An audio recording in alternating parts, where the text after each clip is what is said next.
ကိုအားလုံးပဲမင်္ဂလာပါရှင်ပပတင် Tarot and Astrology နဲ့ကြိုဆိုပါရစေဒီနေ့အတွက် reading topic လေးကတော့တင်အတွက်2026ကံကြမ္မာကိုကြည့်ပေးမှာဖြစ်ပါတယ်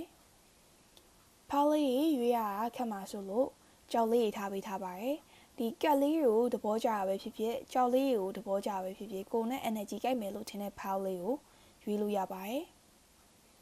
ဆိုတော့ဖောက် number 1ကြောက်ကတော့ sea string ဖြစ်ပါတယ်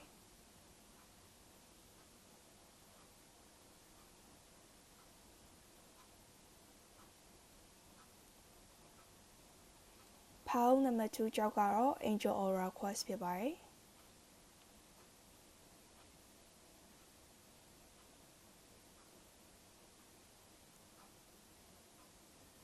ဖောက် number 3ကြောက်ကတော့ blue lace agate ဖြစ်ပါတယ်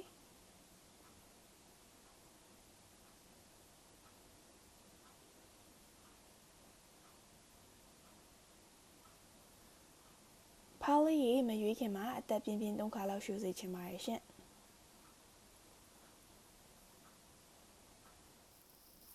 ဖောက် number 1ရွေးရဆိုရင်တော့ဒီ reading ကတင်တော့ပါ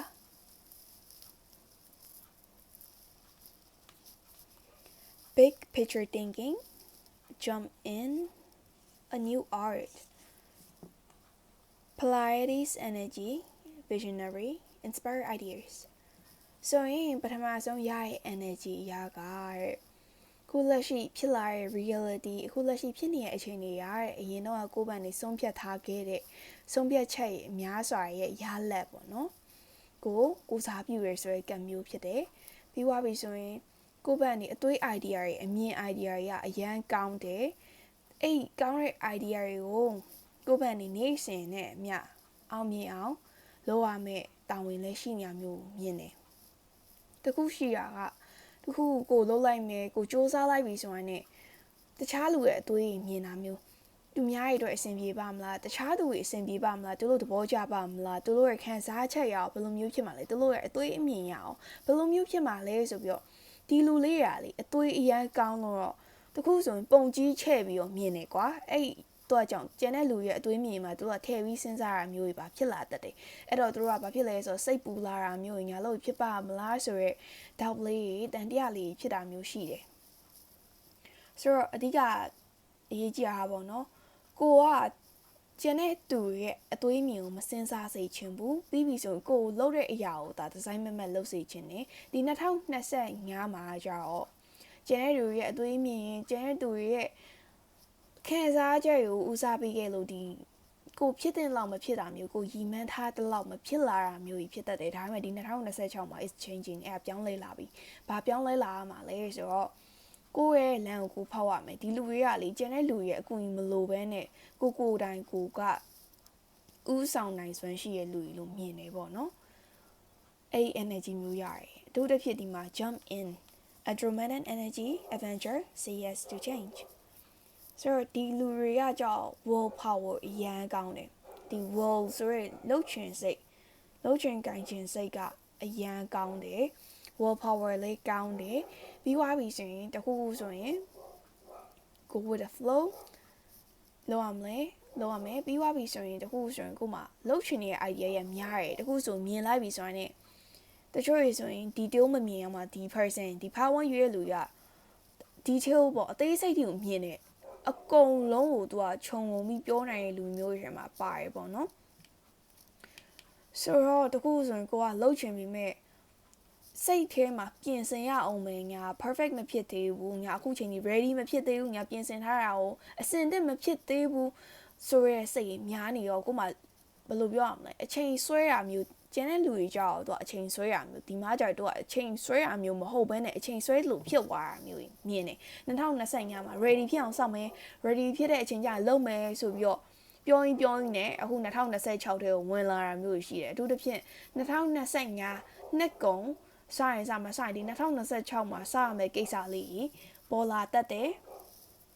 ဒီကဒီ person က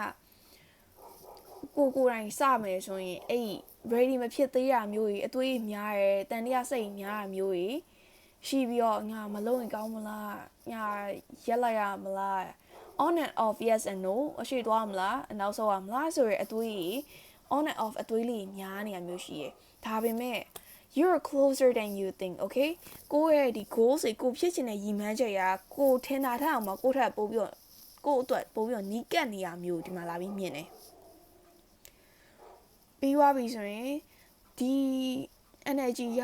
ဒီ power ကိုရွေးရလို့ရ universe ငါ့ကို sign ပြပါငါလမ်းမှန်ပေါ်ရောက်နေရဆိုရင်ငါ့ကို sign ပြပေးပါလို့ပြောထားတဲ့လူတွေပါရဆိုရင် universe ကနေ this is your sign ဒါကတင့်တော့ sign ဖြစ်ပါတယ်ဘာလဲဆိုတော့တင်ကလမ်းမှန်ပေါ်ရောက်နေရဆိုတာမျိုး confirm လုပ်ပေးလိုက်တာမျိုးဖြစ်ပါတယ်အထူးသဖြင့်ကဘာမြင်လဲဆိုဒီ person ရကွာ it's happening keep holding the vision ဖြစ်လာပြီကိုမြင်ထားတဲ့ဒီ vision ကိုလက်မလျှော့လိုက်နဲ့ဆက်သွားအဓိကဒီလူရယုံကြည်မှုလိုတယ်ပေါ့နော်ကိုလုံးနိုင်တယ်ဆိုရဲစိတ်မျိုးလိုရယ်ပေါ့နော်ဘာကြောင့်လဲဆိုဒီလူကတကယ်ကို gifted person တကယ်ကို parmi ပါလူမျိုးလို့မြင်တယ်ဘာကြောင့်လဲဆိုတော့ကဲတခုမြင်ပြီးဆိုတော့ကျန်တဲ့လူရအပေါ်ရန်ဒါပေမဲ့ဒီလူရအသေးစိတ်ဖြစ်တယ်နောက်တစ်ချက်ကကြောင့်အလားလာအောင်မြင်နိုင်တာကွာဥပမာကိုယ့်ဘက်နေဒီမို့ပဲဖြစ်ဖြစ်ဒီပစ္စည်းပဲဖြစ်ဖြစ်ပေါ့တဘောကြဒီဟာလေးက hot item ဖြစ်နိုင်တယ်ဒါလေးက popular ဖြစ်နိုင်တယ်အောင်မြင်နိုင်တဲ့ item လို့မှန်းလိုက်တယ်ဆိုရင်အဲ့အရာတကယ်လဲဖြစ်လာတာမျိုးများတယ်ကိုကြိုက်လိုက်ပြီးဒါဖြစ်နိုင်တယ်အောင်မြင်နိုင်တယ်အောင်မမြင်နိုင်အဲ့လိုမျိုးပြောပြီးသွားရင်အဲ့ပြောရတဲ့အတိုင်းဖြစ်လာတာအရန်များရပေါ့နော် potential မြင်နိုင်တာတခုဆိုရင်အလားလာကိုကြိုမြင်နေနိုင်တဲ့လူမျိုးလို့မြင်တယ်ဒါလူတိုင်းမှာရှိတဲ့ skill တစ်ခုကိုမဟုတ်ပေမဲ့ဒီ percentage ကတော်ဒီအရေးချင်းရှိတယ်လို့ဒီမှာလာပြီးမြင်တယ်ဆိုဒါပေမဲ့သူ့ရဲ့ downside ပေါ့နော်အဲ့လိုအလားလာမြင်နိုင်ပေမဲ့သူကဘာဖြစ်နေလဲဆိုတော့ယုံကြည်မှုလိုနေရကိုယုံကြည်မှုရှိပါဆိုပြီးတော့ universe ကနေလာပြီးတော့တတိပေးတယ်လို့ပြောလို့ရပါတယ်ဘာကြောင့်လဲဆိုကိုယ့်ဘက်ကနေစူးစမ်းမယ်ဆိုရင်ကိုလိုချင်တဲ့ရည်မှန်းချက်ကြီးကိုဖြစ်ချင်တဲ့ reality ကကိုယ့်လက်ထဲမှာပဲရှိတယ်စူးစမ်းရင်ဖြစ်နိုင်တယ်ဆိုတာမျိုးမြင်တယ်ပြီးနောက်တစ်ချက်ဒီလူက independent type ဖြစ်နိုင်တယ်ပေါ့နော်တယောက်တည်းစူးစမ်းရင်ပို့ပြီးတော့အောင်မြင်တဲ့လူမျိုးလည်းဖြစ်နိုင်တယ်အရင်2025တော့ follower vibe ပြရတယ်ကွာဘယ်လိုပြောရမလဲဆိုရင်ကျန်တဲ့လူတွေရဲ့အသွေးကျန်တဲ့လူတွေရဲ့ပြောဆိုမှုအနောက်ကိုလိုက်ပြီးတော့ဒီ flow ထဲဝင်နေရမျိုးမြင်တယ်ဒါပေမဲ့ဒီ2026ကျရင်ဒါ stop လိုက်တော့ဒါရက်ပြီးတော့ကိုယ့်ရဲ့အသွေးကိုယ့်ရဲ့ idea ကိုယ့်ရဲ့အသွေးမျိုးကျန်တဲ့လူတွေရဲ့အသွေးမျိုးခန်းစားချက်ရင်မသွေးတော့ဘဲနဲ့ဒီဇိုင်းမတ်စူးစမ်းကြည့်ဖို့ကိုပို့ပြီးတော့အားပေးတဲ့နှစ်ထဲမှာပါတယ်။ဘာကြောင့်လဲဆိုကိုတိုင်ကဒီ2026မှာကိုစချင်တဲ့အရာတွေကိုပြင်ဆင်ထားကြပြီဆိုတော့အရာတွေဒီ2026မှာတကယ်ကိုအကောင့်ထဲပေါ်လာဖို့ကိုမြင်ရမယ်ပြီးကိုရီမန်းချက်ရတကယ်မဝေးဘူးကိုနဲ့နီးနေပြီဆိုတာမျိုးကိုလည်းမြင်မဲ့နှစ်ထဲမှာပါပါတယ်အရန် energy ကောင်းပါတယ်ဒါပေမဲ့တခုရှိတာဒီပြောင်းလဲမှုတွေပေါ့နော်ဒီပြောင်းလဲမှုတွေကိုကြောက်တာမျိုးပြောင်းလဲဝိုင်းရောကောင်းတဲ့အရာတော့ပြောင်းလဲမှာလားဆိုးတဲ့အရာတော့ပြောင်းလဲမှာလားလို့တွေးနေရလူလည်းပါတတ်တယ်ဒါပေမဲ့ဒီပြောင်းလဲမှုကကောင်းတဲ့ပြောင်းလဲမှုရှိတယ်ကဲအခွင့်အရေးတစ်ခုလာဖို့လည်းရှိရကွာတော့ say yes to change ဆိုတော့ခွင့်ရတစ်ခုလာမယ်ဥပမာအလုပ်ပြောင်းဖို့လားဒါမှမဟုတ် education ဆိုလဲခွင့်လန်းအသက်တွေပေါ်လာမျိုး something ပေါ့နော် generally ပြောရမယ်ဆိုရင်ခွင့်လန်းအသက်ပေါ်လာရဲဆိုရင်အသွေးမလွန်မနိုင်ငါဖြစ်နိုင်ပါမလားဆိုတော့အသွေးမျိုးမသွေးပဲနဲ့ဖြစ်နိုင်တယ်ငါလုံနိုင်တယ် I can so I will ဆိုတဲ့ mentality ကိုထားပြီးတော့ဥဆောင်ရမယ်နှစ်ထဲပါတယ်ကိုယ့်ဘက်နေဥဆောင်ရင်အောင်မြင်မဲ့နှစ်ထဲမှာပါတယ်ထူးတစ်ဖြင့်အားလေးဒီလားဒီ person ကဥဆောင်တက်နေပြီပေါ့နော်တကယ်ကိုလည်း leadership ကောင်းဆောင်ကောင်းတယောက်ရဲ့အရေးချင်းရှိရဲလို့လည်းဒီမှာလာပြီးမြင်တယ်ဒါပေမဲ့သူ့ရဲ့ downside ဆိုရင်မကောင်းတဲ့အချက်ကတော့ဒီထောက်ပေများတာပေါ့နော်ဒီတန်တရားစိတ်များတာပေါ့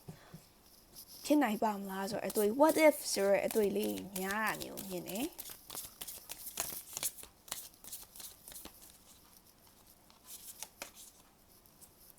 ဒီမှာပြောနေရယ်နော် trust your pet okay ခုနကတော့ပြောယုံကြည်မှုလိုရဲဒီမှာထပ်လာပြီးတော့ပြပြီ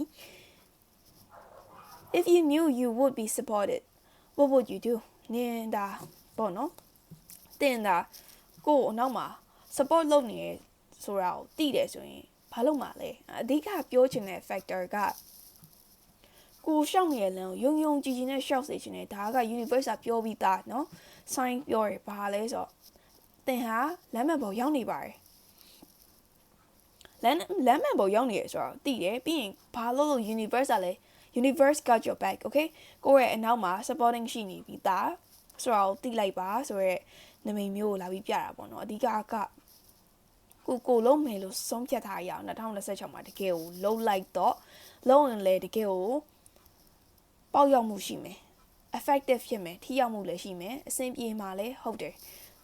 ဒါပေမဲ့ကိုယ့်ဘက်နေဖြစ်နိုင်ပါမလားအသွေးများတယ်ဘာညာတော့မလုပ်စေချင်တော့ဘူးတကယ်ကိုအသွေးအကုန်လုံးကအသွေးမှာပဲမဖြစ်စေချင်ဘူးကွာ reality ထဲကိုဆွဲခေါ်ဖို့လိုနေသေးရဲ့ဆိုတော့ပြောချင်တာကဲအသွေးအရင်ကောင်းတယ်အရင်အသွေးကောင်းတယ်ဒါပေမဲ့အဲ့အသွေးကိုကိုယ့်ဘက်နေဒီတကယ် reality ပေါ့နော်တကယ်အပြင်ပိုင်းကိုယ့်ဘက်နေဆွဲခေါ်လာဖို့ကကိုယ်တောင်းဝင်ဆိုပြီးတော့လေပြောချင်တယ်ပေါ့နော်ဒီ2026မှာဒီအရာတွေပို့ပြီးတော့ focus ဖြစ်လာမယ်ပေါ့နော်ဒီဘက်ကိုပို့ပြီးတော့ focus ဖြစ်လာရမှာ protection call back your power cut the cords soul retrieval ဆိုတော့ဒီ person နေဒီ energy ကဘာကိုပြောချင်တာလဲဆိုတော့ဒီဘာကိုရွေးလို့ရကိုပေါ်မကောင်းတဲ့လူတွေဘာညာပေါ့နော်ကိုပေါ်မကောင်းလို့ကိုကောင်းတော့ပြင်မကောင်းတဲ့လူတွေရှိရင်အောင်မသူကမပြတ်သားနိုင်တာမျိုးတန်ရောစင်တနာတဲ့စိတ်တွေတခုဆိုသူအစဉ်ပြေပါမလားဆိုပြီးတွေးပြီးရဲ့စိတ်တွေကိုနာအဲ့အယူဖြတ်လိုက်တော့ဘာကြောင့်လဲဆိုတော့ကိုယ့်ရဲ့စိတ်ထဲမှာကိုလှုပ်ချင်တဲ့အရာတွေကိုအတွက်ကိုပဲထားလိုက်တော့ကျန်တဲ့လူကိုအကျိုးမပေးတဲ့လူတွေအကျိုးမပေးရဲ့အချိန်တွေအကျိုးမပေးတဲ့လူတွေစီကနေရုံထွက်လိုက်ဖို့ပို့ပြီးတော့အားပေးရ2026မှာလဲဒါက main thing ဖြစ်သွားနိုင်တယ်သိလား2026မှာအဓိက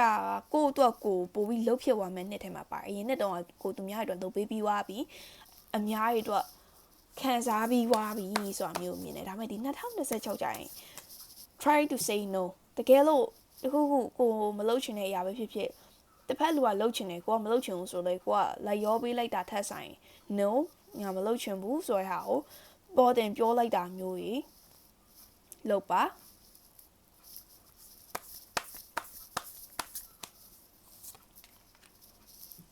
Keepers of the art you're not alone Asian ancestors stand beside you so ဒီ person တွေကဒါကလေးကြရင်အထီးကျန်တဲ့ခံစားချက်ရရတယ်ပေါ့နော်အထီးကျန်တဲ့တခုဆိုဒီမကောင်းတဲ့လူတွေရှိနေမှာသူတို့ဆက်ဆွဲထားတာမျိုးဆက်ပြီးတော့ဆက်သွယ်နေရမျိုးဆိုတာလေသူကစိတ်ထဲမှာအထီးမကျန်ချင်တဲ့ခံစားချက်ရှိနေရကြောင်းလည်းဖြစ်နိုင်တယ်ဒီက universe ကပြောချင်တာ you're not alone ဒီမကောင်းတဲ့လူတွေကို cut off လုပ်လိုက်တော့ကိုဘွားထဲကနေဟိုဖယ်ထုတ်လိုက်တော့ဘာကြောင့်ဖယ်ထုတ်ခိုင်းတာလဲ why if you ask me why ဒီလူတွေဒီမကောင်းတဲ့လူတွေမရှိတော့မှကောင်းတဲ့လူဆိုတာလာလို့ရမှာကွာဘယ်လိုပြောမလဲခွက်ထဲမှာရေထည့်ထားရဲဆိုရင်အဲ့ပေါ်ထပ်ပြီးတော့ရေထပ်ထည့်လို့မရတော့လို့မျိုးပေါ့နော်ဒီမကောင်းတဲ့ရေအရင်ဆုံးတွန်လိုက်တွန်ပြီးတော့မှရေထည့်လို့မျိုးပုံစံပဲကွာဒီမကောင်းတဲ့လူကိုဆက်ပြီးတော့ hang on လုပ်ထားတာမျိုးဒီ memories တွေဒီသူတို့ဖြစ်နိုင်တဲ့အရာတွေပေါ့နော် example သူတို့ကညာတာသူတို့နေရာမှာဆိုရင်ဒီလိုမျိုးလုပ်ပေးမှာဆိုရဲအသွေးမျိုးကြီးကသူတို့စိတ်နေသူတို့ကိုဆိုတော့လုပ်ပေးချင်မှလုပ်ပေးမှာလीเนาะဆိုတော့ဒီကိုယ့်ဘောမကောင်းတဲ့လူတွေမကောင်းတဲ့အချိန်တွေကနေရုံထွက်လိုက်ပြီးတော့ universe ကနေအလုံးမဖြစ်ဘူးပေါ့နော်တင်ကဟိုအထီးကျင်မှာမဟုတ်ဘူးသူတို့ဘက်နေကောင်းတဲ့ person ကောင်းတဲ့အခွင့်လန်းတွေကောင်းတဲ့ person တွေကောင်းတဲ့အခွင့်လန်းတွေကိုပို့ပေးမဲ့ energy မျိုးလေးဒီမှာလာပြီးရတယ်ဒီဖောက်ရွေးလို့ရအဆောင်ရှောက်ကောင်းတွေရှိတာမျိုးမြင်တယ်အထူးသဖြင့်အမျိုးသမီးအဆောင်ရှောက်ကောင်းတွေရှိတာမျိုးကြီးဖြစ်တတ်တယ်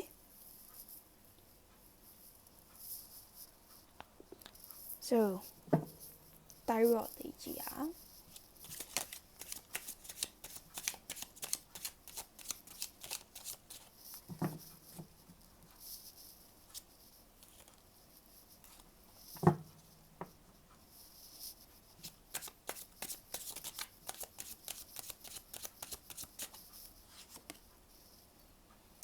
Five of Pentacles Okay so ဒီလူတွေကအထီးကျန်တဲ့ခံစားချက်မျိုးတခါလေကြာရင်နည်းနည်းဆွေးဆွေးလေးဖြစ်တာမျိုးလေးရှိတတ်တယ်ဒါပေမဲ့ universe ကဘောနော်ဒီ emotion ဒီဖြစ်နေတဲ့ခံစားချက်ကြီးအကုန်လုံးကိုကဘောနော်ဒီဖြစ်နေတဲ့ခံစားချက်ကြီးအကုန်လုံးကကိုယ့်ရဲ့ဒီ better self ကိုဖြစ်လာဖို့အတွက် life lesson လို့ပဲတွေးစိတ်ချင်တယ်ဘာကြောင့်လဲဆိုတော့ဒီလိုမျိုး feeling ဒီလိုမျိုးခံစားချက်ဒီလိုမျိုးအတွေ့အကြုံကို ရလိုက်ပြီဆိုရင်ကိုဘွားအတွက် upgraded to another level ပေါ့နော်တခြား level တစ်ခုကိုရောက်သွားတဲ့ပုံစံမျိုးကိုမြင်နေပေါ့နော်ဒီ pain ပေါ့ဒီခံစားရတဲ့ feeling အများကြီးအတွေ့အကြုံအများကြီးခံစားပြီးတော့ကိုဘွားမှာဒီ test ဒီစာမွေးတစ်ခုကိုအောင်မြင်သွားပြီနောက်တစ်ဆင့်ထပ်သွားလို့ရပြီဆိုတာမျိုးကိုမြင်ရတယ်ဆိုတော့ဒီ2026မှာကကိုပေါ်မှာဒီ2025ရဲမကောင်းတော့တဲ့လူကို cut off လုပ်ပြီးတော့ကိုယ့်ရဲ့ version အသစ်ကိုတီးဆောက်မဲ့နှစ်ထဲမှာပါပါတယ်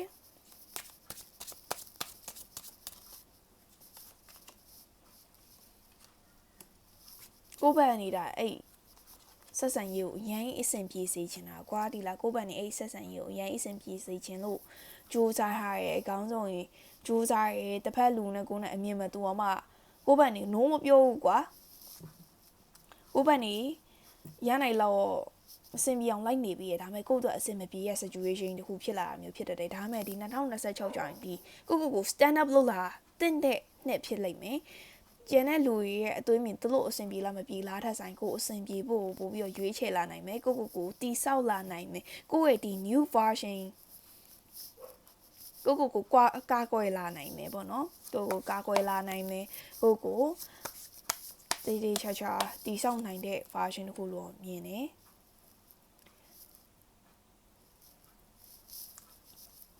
အထူးသဖြင့်ဒီနှစ်ထဲမှာနည်းနည်းစိတ်မြန်တာမျိုးလေးတွေဆုံးဖြတ်ချက်မြန်ချတာမျိုးလေးတွေရောနည်းနည်း short စေချင်တယ်ပေါ့နော်ဒေါ်ဒါထွက်လို့ decision တခုချလိုက်တာမျိုးထက်ဆိုင်တေးချာတွေးမယ်တေးချာအချိန်ယူပြီးတော့မှဆုံးဖြတ်တာမျိုးဖြစ်စေချင်တယ်ဒီ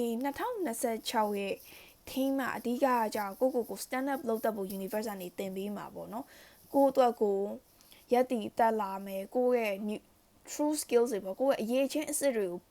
ချပြရမယ်နှစ်ထဲမှာပါတယ်တချို့ကြီးဆိုရင်ဒီ2026မှာခရီးသွားရမယ်ပုံစံမျိုးလည်းမြင်တယ်ခရီးဆိုတာလေအဲ့လိုမျိုးခရီးလို့အနေဝေးရဲ့နေရာလို့နေခင်းထိုင်ခင်းပေါ့နော်အပြောင်းလဲရှိတတ်တဲ့နှစ်လို့ပြောလို့ရတယ်နောက်နေ့ရဲ့အရာရဒီနေ့ကျမှသွားဖြစ်သွားမယ်ထားလိုက်ပါအရင်နဲ့တော့မသွားဖြစ်ဘူး for some reasons ဒါပေမဲ့ဒီနေ့ကျတော့သွားဖြစ်သွားတယ်အဲ့လိုမျိုးလေးဖြစ်တတ်တယ်ဒါပေမဲ့အရင်နည်းနည်းတော့စိတ်ပင်ပန်းပြီးတော့မှအဆင်ပြေသွားတာမျိုးရောဖြစ်တတ်တယ်ဒါပေမဲ့ဒီ2026မှာကိုဖြစ်ချင်တဲ့ရည်မှန်းချက်နဲ့ပို့ပြီးတော့နီးစပ်လာပြီးနီးကပ်လာပြီးဆိုရဲနှစ်ထဲမှာပါတယ်ဒါပေမဲ့ဒီနှစ်ထဲမှာဆုံးဖြတ်ချက်မြင်ချလိုက်တာမျိုးညာလက်လျှော့လိုက်ရမလားလက်ပဲလျှော့လိုက်ပါအောင်မယ်အဲ့လိုမျိုးဒီတိတ်မလုပ်စေချင်ဘူးကိုယ့်ဘက်နေလုံနိုင်တယ်ဆိုရဲစိတ်ဒီ passion လုပ်ချင်တဲ့စိတ်ဟိုအစမြင်းမြဲစုပ်ကင်ထားပြီးတော့ဆောင်ရွက်တဲ့နှစ်ထဲမှာပါတယ်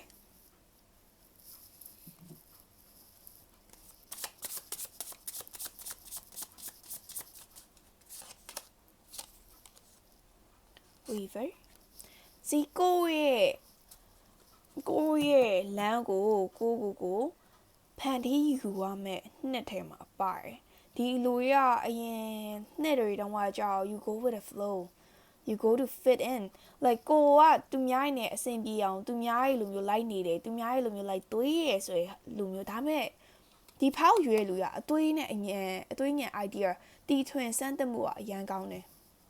သူရင်းနိုင်ရဲ့အတူရလဲသူများနဲ့မတူဘူးအဲ့ဟာကြောင့်လဲဒီအစင်မပြေမှုတွေဖြစ်သွားတာလည်းဖြစ်နိုင်တယ်ပေါ့နော်ဒါပေမဲ့ဒီနှစ်မှာကြောင့်လူမှုဆက်ဆံရေးလည်းကောင်းလာမှာမျိုးမြင်တယ်ပြီးဆိုကိုလှုပ်ချင်တဲ့အရာကိုဒီနှစ်မှာမှစပြီးတော့အကောင့်တွေပေါ်လာမယ်လို့လည်းမြင်တယ် blessing ကဲပြီးသွားပြီ blessing ဆိုတော့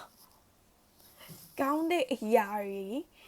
လာမှာပေါ့နော်ဒီကောင်းတဲ့အရာကိုလိုချင်တဲ့အရာတွေတော့ပုံပြီးနီးစပ်လာအောင်ဖြစ်လာမယ်ကိုလိုချင်တဲ့အရာတွေတော့လမ်းတွေပေါ်လာမယ်ခုနကတော့ပြောလို့ပဲကွာ universe has your back okay universe ကကိုယ့်ရဲ့အနောက်မှာ you got this you can do this ဆိုပြီး supporting ပေးနေပြီပဲကိုကလုပ်ဖို့ပဲကြံတော့တာဟုတ်တယ်မလားဆိုတော့ကိုယ့်ဘက်နေကြံတဲ့လူတွေအသွေးတွေမစင်းစားပဲနဲ့ဒီဇိုင်းမမတ်လုပ်မယ်ဆိုတဲ့အရာကိုလုပ်လိုက်ပါအဲ့အရာကလည်းဒီနှစ်မှာတကယ်ကိုအဆင်ပြေမဲ့ idea အဆင်ပြေမဲ့အရာဖြစ်သွားလိမ့်မယ်ဒီနှစ်ရဲ့ main theme ဖြစ်သွားလိမ့်မယ်ဒီကတော့သူများပေါ့တခြားလူရဲ့အသွေးကိုမစင်စားမနဲ့ကိုယ့်အတွက်ကိုလှဝါးနိုင်မယ်ကို stand up လုပ်နိုင်မယ်ဆိုတာမျိုးမြင်တယ် and it's really strong ပါဒါတကယ်ကိုခိုင်မာတဲ့အရာကိုယ့်အတွက်ကိုခိုင်မာတဲ့အရာတခုလုပ်နိုင်သွားပြီအောင်မြင်သွားပြီဆိုရဲနှစ်ထဲမှာပါပါတယ်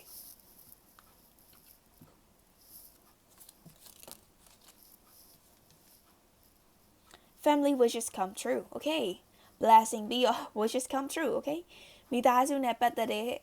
ဆူတောင်းတွေမိသားစုနဲ့ပတ်သက်တဲ့အိမ်မက်တွေတကယ်ကိုဖြစ်လာမယ်ပုံစံမျိုးဖြစ်တယ်အထူးသဖြင့်ကိုဘေးရလူတွေအတွက်လည်းအဆင်ပြေစေချင်တဲ့လူမျိုးပေါ့အဓိကမိသားစုဆိုရင်မိသားစုနဲ့ပတ်သက်ပြီးဆူတောင်းထားတဲ့အရာတွေဖြစ်ချင်တယ်လုပ်ချင်တယ်လုပ်ပေးချင်တယ်ဟုတ်တယ်မလားအဲ့လိုမျိုးအရာလေးဆိုရင်ဖြစ်ထွန်းလာမယ်အောင်မြင်လာမယ်ဆူတောင်းပြည့်မယ်ဆိုတာမျိုးမြင်တယ်My changes in your life okay no it's going strong ခုနကတော့ပြောရ say yes to change ဒီour character ပေါ့နော် say yes to change ဆိုတော့အပြောင်းလဲလာမယ်ဟုတ်ပြီလားဒီအပြောင်းလဲတွေကနည်းနည်းတော့ harsh ဖြစ်မယ်နည်းနည်းတော့ကြမ်းတမ်းလို့ဖြစ်ကောင်းဖြစ်မယ်ဒါပေမဲ့ကိုယ့်ရဲ့လုပ်မယ်ဆိုဒီ ambition ဒီ passion ကြီးတစ်ခုလုံးမြဲမြဲစုပ်ကိုင်ပြီးတော့ကြိုးစားမယ်ဆိုရင်ကိုလိုချင်တဲ့လမ်းကိုဖြစ်ချင်တဲ့အောင်မြင်မှုတွေဖြစ်နိုင်မယ်မာကြည့်great passion oh my god အခုပဲပြောတာ passion ကိုမြဲမြဲစုပ်ကိုင်ရမယ်လို့အခုပဲပြောတာမှာ great passion ဆိုပြီးတော့ကထွက်လာတယ် so it is what it is universe တကယ်ကိုနော်ဒီဖောက်ကိုရွေးရလူတွေတော်တော် supporting ပေးရလို့မြင်တယ်ပေါ့နော်ဒီ temporary situation ကိုဒီဘက်ကြပါပြောမယ်ဆိုဒီ five of pentacles နဲ့ဆိုတော့ပြောချင်တာကဒီမိသားစုနဲ့အဆင်မပြေဒီ home life ဒီအိမ်တွင်းအဆင်မပြေတဲ့အရာတွေဒီ maybe household income expense တွေလားဒါမှမဟုတ် family problems အဲ့လိုမျိုးမိသားစုနဲ့အဆင်မပြေဖြစ်တဲ့အရာတွေကခဏပဲဖြစ်မှာပါတဲ့ကောင်းမွန်တော့ပြောင်းလဲခြင်းအဖြစ်ပြောင်းလာတော့မှာပါပြီးကိုကဒီပြောင်းလဲခြင်းကိုယူဆောင်လာပေးနိုင်တဲ့လူဖြစ်လိမ့်မယ်ဘယ်လိုပြောရမလဲဆိုတော့ကို home life ပဲဖြစ်ဖြစ်ကိုဘွားမှာဘယ်လိုပြောရမလဲကောင်းမွန်တော့ပြောင်းလဲကိုကယူဆောင်လာနိုင်ပေးမယ်လူဖြစ်လိမ့်မယ်ပြီးဆိုဒီစိတ်ညစ်ရတဲ့အချိန်တွေဒီ ups and down ဒီစိတ်တက်လိုက်ကြလိုက်ဖြစ်နေတဲ့အရာတွေကခဏတာပါပဲတဲ့ကိုယ့်ဘက်ကနေဒီ great passion ခုနကတော့ပြောလို့ကိုယ့်ဘက်ကနေဖြစ်ချင်တဲ့ဒီ passion ကိုမြဲမြဲစုပ်ကိုင်ပြီးတော့စူးစမ်းမယ်ဆိုရင်ကိုယ့်ဘဝမှာကောင်းမွန်တော့အပြောင်းလဲတွေလာဖို့ရှိနေပါတယ်2026မှာလည်းဒီအပြောင်းလဲတွေက main theme ပေါ့နော် mainly ဖြစ်မဲ့အရာကြီးဖြစ်ပါတယ်ဒါတော်တော်ကောင်းမွန်တဲ့အပြောင်းလဲလို့ပြောလို့ရပါတယ်ပေါ့နော်ဆိုတော့နောက်ဆုံးတစ်ကက်ဆွဲကြည့်မယ် okay the get a younger man okay the get so dealing or relationship with younger man so ဒီပြီးရင်ဒီနှစ်မှာကကိုယ့်ထက်အသက်ငယ်တဲ့လူဒါမှမဟုတ်မြင်ကြည့်လိုက်ရင်အသက်ထက်ငယ်နေတဲ့လူမျိုးပေါ့နော်အဲ့လူမျိုးနဲ့နည်းနည်းစကားပြောရတာမျိုးတွေနည်းနည်းအရေးကြီးတဲ့ကိစ္စလေးလုပ်ရတာမျိုးလေးရှိတတ်တယ်ဒါပါပဲဆိုတော့2026မှာကိုလိုချင်တဲ့ကိုစီကိုရဲ့ပန်းနိုင်ကိုဒီဇိုင်းမမတ်နဲ့ရှောင်းလန်းနိုင်ပါစေလို့ဆုတောင်းပေးလိုက်ပါရှင်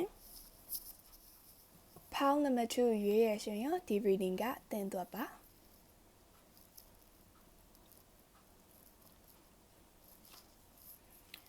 Inner art you'll survive this new solutions and beginnings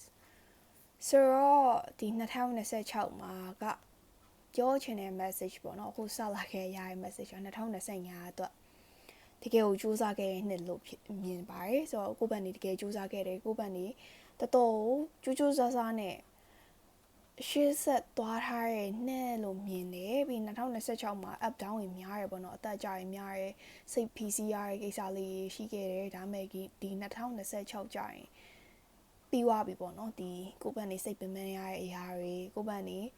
အသွေးများခဲ့ရတဲ့အရာတွေကပြီးဆုံးသွားပြီဒီ2026ကြာရင်ကိုဖြစ်ခဲ့တဲ့ကိုမှရှိနေတဲ့ပြဿနာတွေကိုမှရှိနေတဲ့ရှုပ်ထွေးမှုလေးတွေတော့ကောင်းတော့ဖြည့်ရှင်းချက်ကောင်းလေးတွေ solution ပေါ့နော်အဖြေကောင်းတွေရှာတွေ့မဲ့နဲ့လို့မြင်တယ်ပေါ့နော်အဓိကဒီနှစ်မှာလုံးဝလူသစ်စိတ်သစ်နဲ့စားရမယ်နဲ့လို့မြင်တယ် Oh pave a new path ဒီမှာ new ဆိုရယ် word really duplicating ပေါ့နော်နည်းနည်းထပ်နေရမျိုးမြင်နေပေါ့နော်ဆိုတော့ be the leader you wish you had ပြီးသွားရင် water your garden nourishment body care tenderness rest ဆိုတော့ဒီလူလေးတွေက2026မှာတကယ်ကိုပင်ပင်မမဲလုပ်ခဲ့ရအရာတွေကိုယ့်ဘက်နေစိတ်ဖိစီးမှုများရဲလို့တကယ်လည်းမြင်တယ်ဆိုတော့ဒီလူတွေကဘာလုပ်တင်လဲဆိုတော့ကိုယ့်ကိုအနားယူဖို့လည်းမမေ့စေချင်ဘူးကို self care လုပ်မလား self love လုပ်မလား နော်ကိုအနားယူတဲ့အရာတွေရှိတယ်ဆိုရင်အနားယူပါအမြဲတမ်း pressure ကြီးနဲ့မနေစေချင်ဘူးစိတ်ဖိစီးမှုတွေရက်မများစေချင်ဘူးပြီးရင်နောက်တစ်ခုကဒီလူရ natural born leaders တွေဖြစ်နိုင်တယ်လူတယောက်အောင်တော့လိုက်ရမယ်လူမျိုးတွေမဟုတ်ဘူးဥဆောင်နိုင်မဲ့လူမျိုးတွေခေါင်းဆောင်ကောင်းတယောက်ရဲ့အရေးချင်းရှိတယ်ပေါ့နော်ကိုယ့်ဘက်နေအချိန်တွေမျိုးကြောင့်ဒါဒီ pattern တစ်ခုတည်းကိုပဲလိုက်နေရတာမျိုးရှိတယ်ဒါပေမဲ့ဒီနှစ်ကြရင်ကိုယ့်ဘက်နေဥဆောင်ပြီးတော့စတည်ရမယ့်အရာလေးရှိတယ်ဒါပေမဲ့အဲ့အရာကြီးမစတည်ခင်မှာအနားယူတာမျိုးလေးတွေကိုယ်စိတ်ကိုရှင်းအောင်ထားဖို့အချိန်ယူစေချင်တယ်ပြီးပြီဆိုရင်ဒီနှစ်မှာစမယ့်အရာကြီးစမယ့်အရာဆိုဒီကိုယ့်ဘက်နေစဉ်းစားတွေးခေါ်ထားတဲ့ solution တွေဖြည့်ရှင်းချက်ကောင်းတွေရတာမျိုးရှိမယ်အထူးတစ်ဖြစ်ကဒီ2026မှာကဒီ2025မှာပေးထားတဲ့ lesson တွေကို overcome လုပ်နိုင်လို့ရောက်လာပါတယ်လို့ပဲအဲ့လိုပဲတွေးရအောင်ပါပေါ့ဒီ2025မှာဖြစ်ထားတဲ့ဘဝသင်ခန်းစာတွေပေါ့နော်အသက်အကျတွေကိုဖျက်ကျော်သွားနိုင်လို့2026ကိုရောက်လာတယ်ဒါပေမဲ့ဒီ2026ရဲ့ lesson ကကြောက်ဥဆောင်နိုင်စွမ်းကိုပို့ပြီးတော့အားပေးရဲ့နှစ်ထဲမှာပါတယ်ပြီးပြီဆိုရင်ကိုဒီ inner self ပေါ့နော်ဒီ inner art ဆိုတဲ့အတိုင်းကိုဒီ inner self ကိုစိတ်ထဲမှာပင်ပန်းနေလားအဆင်ပြေလားကိုပြန်ပြီးတော့ရောင်ပြန် head လိုမျိုး reflect လုပ်ရမယ်နှစ်ထဲကိုလည်းပါနေတတ်တယ်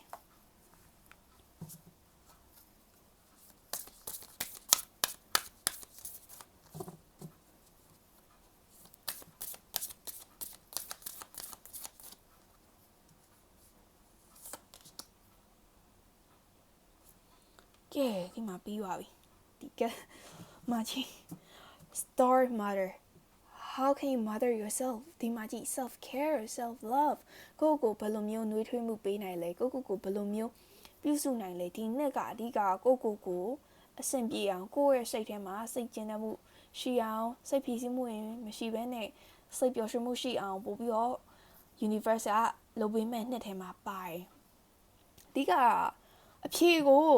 အပြင်ပိုင်းမှာမရှာနဲ့ကွာကိုအတွင်းထဲမှာအဖြေရှိပြီးသားဆိုရယ် energy တကယ်ရတယ်ကွာကိုအများတိုင်း solution ရှာတယ်အဖြေရှာတယ်ဟာဘာကြောင့်ဒီလိုဖြစ်တာလဲဒီလူကြီးက very much of a critical thinker okay I'm getting that like တခုစဉ်းစားပြီးဆိုရင်အရန်အတွေးများရယ်ကွာဘာကြောင့်ဒါကဒီလိုဖြစ်တာလဲဒီကဘာကြောင့်ဒီလိုဖြစ်တာလဲဆိုရယ်တော့ဂျိတ်လိုမျိုးကွာချိတ်ပြီးတွေးနိုင်တယ် actually အတွေးကောင်းတယ်လို့ပြောရမှာပေါ့နော်ဆိုတော့သူများရတစားပင်မဲ့တို့ကဆယ်စားဖို့ပင်မဲ့တဲ့လူမျိုးတွေမှာပါတယ်အဲ့သူအကြောင်းအဖြေကိုရှာမယ်ဆိုရင်အဖြေကအပြင်ပိုင်းမှာမဟုတ်ကိုယ့်အတွင်းပိုင်းမှာအဖြေရှိပါတယ်ဆိုရဲ message တစ်ခုဒီမှာလာပြီးရတယ်ပေါ့နော်ဆိုတော့ကို mother yourself okay ကိုဂရုစိုက်ဖို့လိုရဲဒီလူရကိုဂရုစိုက်ရမယ်ပြီးရင်အဖြေတစ်ခုရှာမယ်ဆိုရင်အပြင်ပိုင်းမှာအဖြေမရှာဘဲနဲ့ကိုအတွင်းပိုင်းမှာ seek yourself okay ကိုအဖြေကိုကိုအတွင်းမှာပဲပြန်စဉ်းစားတာမျိုးလုပ်စေချင်ပါတယ်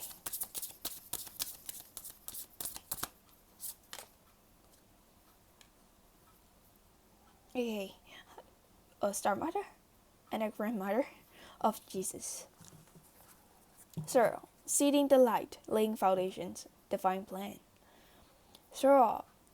ကိုယ့်ရဲ့ဒီ2026နှစ်မှာကျတော့ foundation ပိုခိုင်လာဖို့ပေါ့နော်ဒီအခြေခံတခုခိုင်လာဖို့တော့ plan ရှိတယ်ပေါ့နော်ဒီတခုလုံးနေဆိုခိုင်မာမှုပိုရလာမယ်ကိုလုံးချင်တဲ့ idea ကိုလုံးနေတဲ့အရာတခုတော့ပိုပြီးခိုင်မာပြီးဆိုတဲ့အရာမျိုးရလာမယ်ဆိုတော့ကိုအသွေးများနေရမျိုး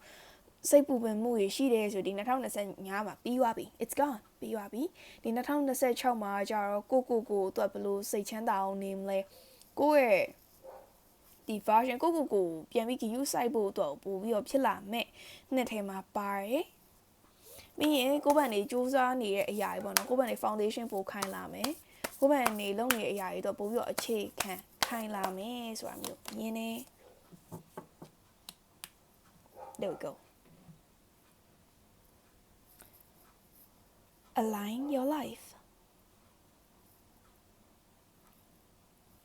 ဒီလား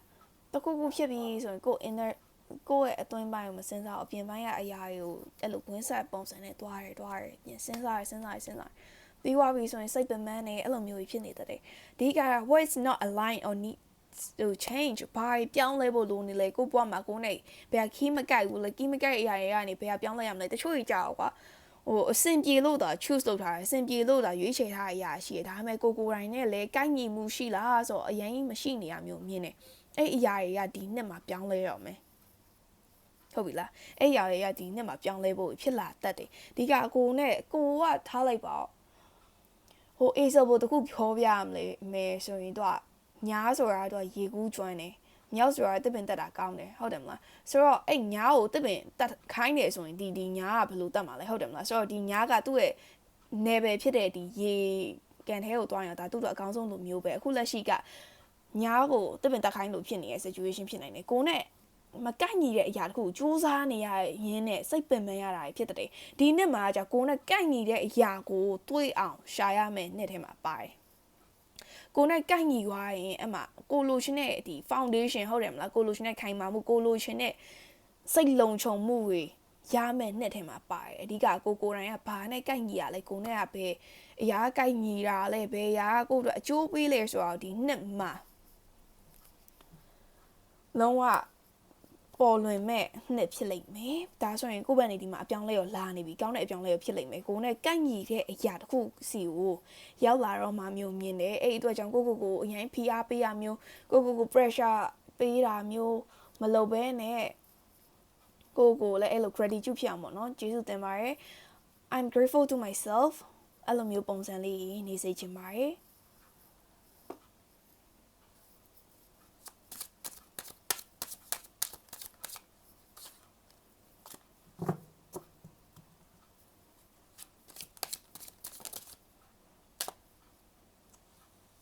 Hermit very interesting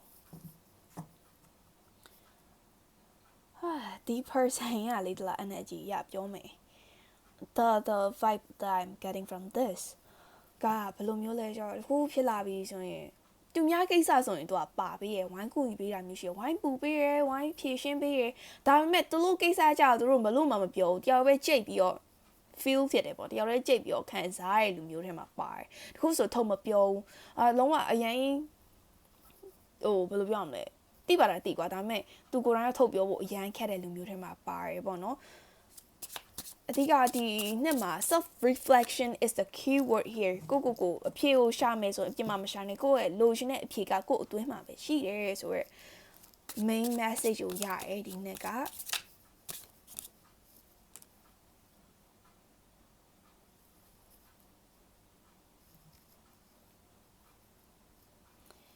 တချို့တော့အရာခုနကတော့ပြောလို့ပေါ့နော်သူများနဲ့ကိုက်ညီခြင်းကိုက်ညီမယ်ကိုနဲ့ကိုက်ညီခြင်းမှကိုက်ညီမယ်ဟုတ်တယ်မလားအဲ့လိုမျိုး like vibe ကိုရတယ်ကွာ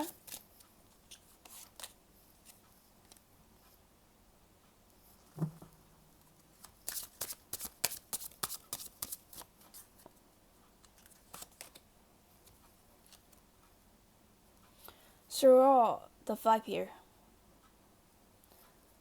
ကိုက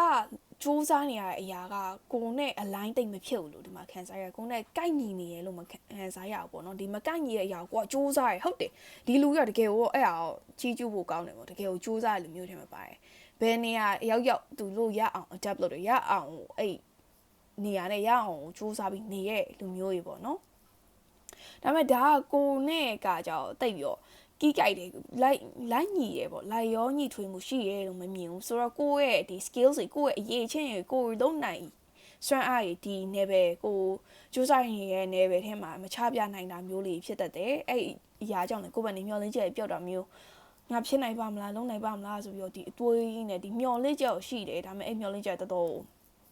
ပျောက်ဆုံးလို့နေပါဖြစ်နေရပေါ့နော်အဲ့ feeling of happiness ဒီစိတ်ထဲမှာဝင်ဖို့ဖြစ်ရင်းနဲ့ဒီ2026ထဲကိုဝင်လာတဲ့ pattern မျိုးမြင်နေဒါပေမဲ့ပေါ့နော်ဒီကိုလိုချင်တဲ့ဒီအဖြေပေါ့ဘာကြောင့်လို့ဖြစ်နေရလဲဆိုတော့အဖြေက you have to look within yourself ကိုအတွင်းမိုက်ကိုပြန်စဉ်းစားညာနဲ့ဖေးအရာကြိုက်ညီလဲညာ which is good for me ဟုတ်တယ်မလား which is good for me ဆိုတော့မျိုးစဉ်းစားပါနော်အဲ့လိုမျိုးလုပ်မယ်ဒါပေမဲ့ don't worry ပေါ့နော်တိတ်ပြောစိတ်မပူနဲ့ဒီ2025မှာကကြောက် you already 2025မှာကိုယ့်ဘက်နေ server လုပ်တဲ့အားလုပ်ခဲ့တဲ့အရာအများကြီးရှိရပေါ့နော်ဒီ2025မှာလည်းစိတ်ပင်ပန်းရတဲ့အရာတွေခုနကတော့ပြောလို့ဒီမျော်လင့်ချက်ပျောက်သွားလို့နေပါဖြစ်တဲ့အရာတွေအများကြီးတွေ့ရတယ်ဒါပေမဲ့ဒါကကိုယ်နဲ့ကိကြိုက်တဲ့အရာမမြင်သေးလို့ကွာကိုယ်နဲ့ဒီ align energy align ဖြစ်တဲ့အရာမမြင်သေးလို့ဒါပေမဲ့ဒီ energy align ဖြစ်လာတဲ့အရာစီတာရောက်မယ်ဆိုကိုယ့်ဘက်နေအောင်မြင်မှုတွေလိုချင်တဲ့ပန်းတိုင်လိုချင်တဲ့အရာတွေကိုပို့ပြီးတော့ရောက်နိုင်မယ်လို့မြင်တယ်ဆိုတော့အခုလက်ရှိဘာလုပ်တင်လဲ2026မှာကကိုပြန်ပြီးတွေးရတဲ့အရာတွေများလာလိမ့်မယ်ပေါ့နော်ကိုယ့်ကိုတွေးမယ်ငါဘာလုပ်ရမလဲဘာလုပ်ရင်ကောင်းမလဲဆိုပြီးကိုတကယ်ကို really self reflect လုပ်နိုင်ပြီးတော့ကိုတွေးပြီးတော့ဆုံးဖြတ်နိုင်ပြီးတော့စလိုက်တဲ့စီးပွားရေးဖြစ်ဖြစ်ပညာရေးဖြစ်ဖြစ်အခြေရေးဖြစ်ဖြစ်ကလုံးဝကိုအောင်မြင်လိမ့်မယ်အောင်မြင်ဖို့လည်းရှိတယ်ဒါပေမဲ့ဒီအခုလက်ရှိဖြစ်နေတဲ့အရာကိုနယ်ပယ်ထဲမှာမဟုတ်ဘူးအဲ့လိုမျိုးဖြစ်နေလို့ကိုနဲ့ energy line တိတ်ပြီးမကိုက်ညီနေလို့ဒါနည်းနည်းစိတ်ပင်မရတာလေးဖြစ်တာကိုနဲ့ကိုက်ညီတဲ့နယ်ပယ်ထဲရောက်သွားရဆိုရင်လုံးဝကို stable ဖြစ်တဲ့အခြေခံခိုင်တဲ့လိုချင်တဲ့ future မျိုးရလာမယ်လို့မြင်တယ်ဒီ2026မှာအပြောင်းလဲရအဲ့လာလိမ့်မယ်ဒီလားကိုတွေးနေကြပုံစံကိုလုံးနေရဲ့အရာတခုကနေပြောင်းလဲသွားမယ်ပြီးနောက်ခုစမိလိမ့်မယ်စရဟာကောင်းလိမ့်မယ်ဒါမဲ့ဒီထားခဲ့ရတဲ့ဒီအိုးပေါ်ဒီအဟောင်းကကိုထားခဲ့ရမယ်စွန့်ရမယ်ဟာကြောင့်ကိုနဲ့ကီးမကြိုက်ဘူးကိုနဲ့ energy မကြိုက်ဘူးငါအဲ့လိုမျိုးဖြစ်တဲ့အရာကိုကိုကစွန့်ရမယ်နည်းနည်းတော့ပင်ပန်းမယ်စိတ်ပင်ပန်းမယ်နည်းနည်းအတွေးများပဲဖြစ်ဟုတ်ပါမလားဖြစ်နိုင်ပါမလားပိုင်းညာဒါပေမဲ့ဒီ2026ကျရင်ကိုဒီမှာစွန့်လိုက်ပြီးတော့သွားမဲ့အရာလုံးဝကိုကောင်းကျိုးရယူလာနိုင်မယ်ကိုယ့်ရဲ့အရေးချင်းချပြနိုင်မယ်ကိုယ့်ရဲ့ talent ပေါ့နော်ဒီခုနကတော့ပြောလို့အရေးချင်းတွေကိုလုံးဝအသုံးပြုလို့ရမယ်နယ်ပယ်ထဲကိုရောက်သွားမယ်လို့မြင်တယ်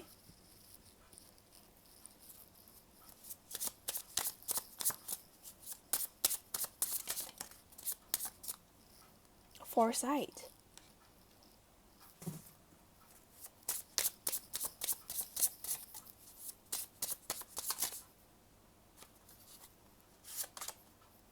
ancient memory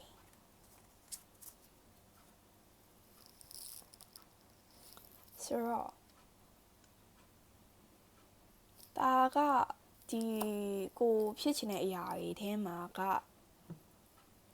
ဟိုအရင်တော့တွေးခဲ့တယ်ပေါ့နော်ဒီအရာတစ်ခုအဆင်ပြေပါမလားလို့တွေးထားတဲ့အရာကိုတွေးပြီးတော့မလုပ်ဖြစ်လိုက်တဲ့အရာရှိနိုင်တယ်ပေါ့နော်အဲ့ဖြစ်လိုက်တဲ့အရာကဖြစ်ချင်တော့ကိုယ်နဲ့နေပဲကီးကြိုက်နေမျိုးဖြစ်တယ်အဲ့ဒါတခုရှိရယ်နောက်ကကျတော့ဒီ foresight ပေါ့နော်တခုဆိုရင်အတွေးမြင်တဲ့ရတာမျိုးပြီးတော့နောက်ကကျတော့ I'm getting something like တခုလောက်ရမယ်ဆိုအိမ်မက်မှတ်တာမျိုးဒါမှမဟုတ်နမိတ်ပြတာမျိုးလေးလာလိမ့်မယ်တိလားဒါလုံးအဆင်ပြေပါမလားပြီးွားအချိန်ကျရင်နမိတ်လေးလာတာမျိုးအဲ့လိုမျိုးလေးမြင်ရတာမျိုးရှိမယ်ဆိုတော့ကောင်းပါရဲ့အဲ့လိုမျိုးသိရော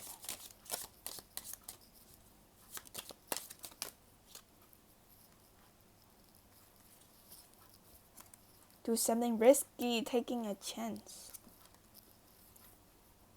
behind your back okay very interesting pay attention to your health will be taken care of in difficult times not the guess right line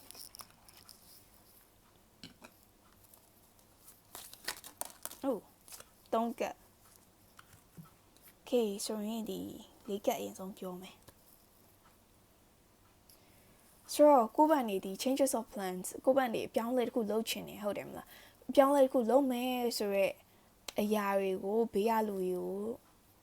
လူအများကြီးမပြောစေချင်ဘူးကွာဘာကြောင့်လဲဆိုတော့ကိုယ့်ဘက်နေပြောလိုက်ပြီဆိုရင်အဲ့လူက evil eye ပြန်မဖြစ်ဘူးဆိုတော့သူ့ဘက်နေ bad energy negative energy နဲ့အကျိုးမပြုမှုလေးလာတတ်တယ်ပေါ့နော်ဆိုတော့ကိုယ့်ဘက်နေအလုပ်ပြောင်းတာပဲဖြစ်ဖြစ်တခုခုအကြောင်းပြောင်းတာလားတခုခု major ပြောင်းတာလား something big is changing here okay ကိုတို့ကတခုခုပြောင်းလဲလိမ့်မယ် love life ပါနော်ဆိုတော့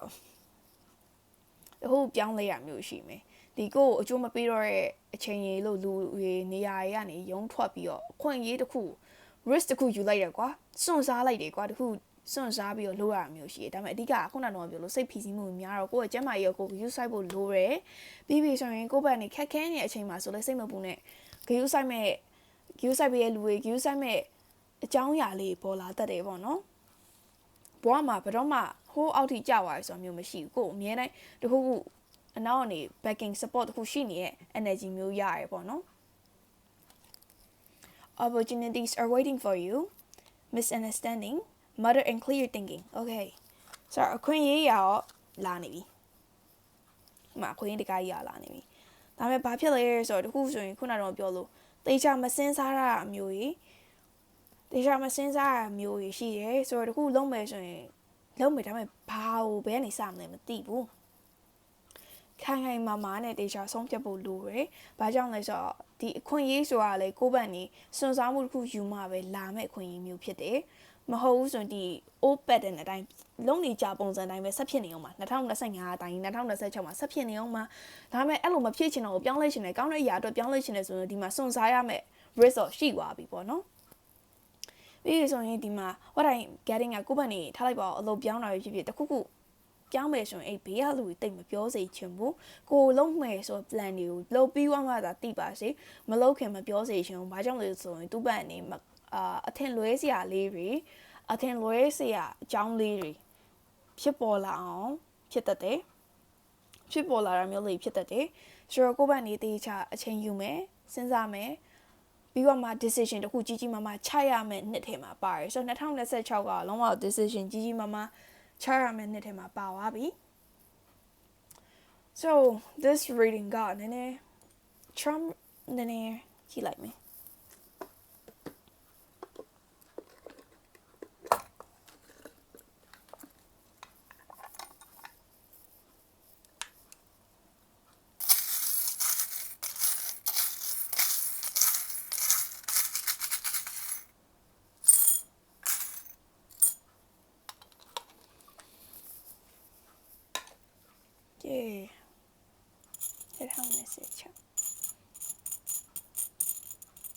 What I'm getting got here we see တချို့ဆိုပညာရေးအပြောင်းလဲဖြစ်နေတယ်ဒီလားပညာရေးအပြောင်းလဲကျောင်းပြောင်းလဲပေါ့နော်ကိုဘွားရဲ့ဒီဆရာတိုင်းလိုမျိုးပေါ့ကိုဘွားကို control ရှိရမယ်ဆိုမျိုးပြောရဲပြီးပြီဆိုရင်ဒီဖောက်ရွေးလူတို့များများထဲမှာ I'm getting fire and water energy ဘယ်လိုမျိုးတွေလဲဆိုတော့ Aries, Leo, Sagittarius energy ရတယ်။နောက်ကကျတော့ Pisces, Cancer, Scorpio ဆိုတဲ့ energy မျိုးရတယ်။ Twin chat အနေနဲ့ပြောပါဆိုရင် Virgo, Capricorn. That's it. So Someone rising နဲ့လည်းပတ်သက်မယ်ဒါပေမဲ့ဒီမှာတော့ချက်ပါလာပြီဟုတ်တယ်မလားကိုဖြစ်နေတဲ့ပြဿနာရဲ့ဖြေရှင်းချက်ရလာမယ်ဖြေရှင်းလာနိုင်မယ်ဟာတခါလေကြာဘဝသွားမြန်နေရဒါပေမဲ့ကိုယ့်ဘက်နေဒီ always စီပေါ့ကိုလုံနေကြပတန်ဟောင်းဝေးကို cut off လုပ်ရမယ်ပေါ့နော် cut off လုပ်မယ်လုပ်ပြီးွားပြီဆိုမှစတီးတဲ့နှစ်ထဲမှာပါတယ် you should take time to relax ဒီလားကိုအချိန်လေးယူပြီးတော့ကို self care လုပ်ဖို့မမေ့ပါနဲ့ဆိုတာမျိုးပြောထားတယ်2026မှာကတင်ရအသက်ရရင်ရတင်ရအသက်တင်ရဖို့ဖြစ်ရင်မဖြစ်ဘူးဆိုရင် sports အခုစရမျိုးဖြစ်တတ်တယ် gym or sport club တခု join ရမျိုးဖြစ်တတ်တယ်ပေါ့နော်အားကစားတခုခု join တာမျိုး activity ပေါ့နော်ကိုလက်လှူရှာရတဲ့ activity တခု join ရတာမျိုးဖြစ်လိမ့်မယ် and it's good ကောင်းတယ်အဲ့လိုမျိုးကြောက် energy ရှိရပေါ့အဲ့လိုမျိုးအခွင့်အရေးတကားလာမယ်ကိုယ့်ဘက်နေအသွေးမြေတခုဆိုရင်ကြိုမြင်နေရမျိုးလေးဖြစ်မယ်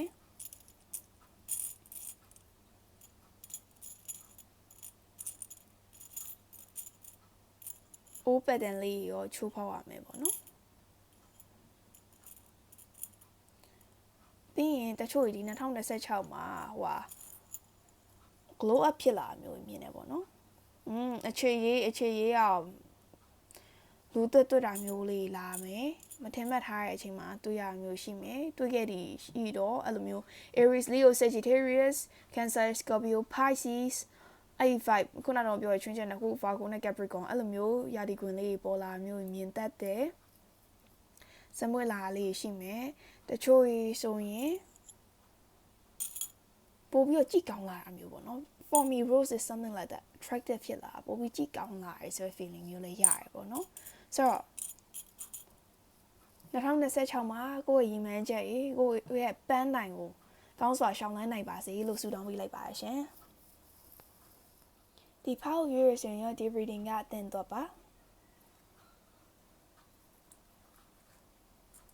trust the timing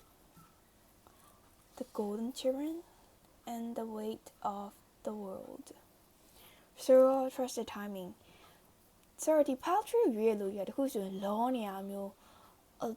သူကတော့ဒီတယောက်ကဒီရွယ်မှာဒီလိုမျိုးဖြစ်သွားပြီဒီတယောက်ကကြောက်ဒီလိုဖြစ်တယ်ကိုယ့်ရဲ့ timing ကြတော့ am I doing enough ညာလုပ်နေရလုံလောက်ရလားညာလုပ်နေရလိုဝါလား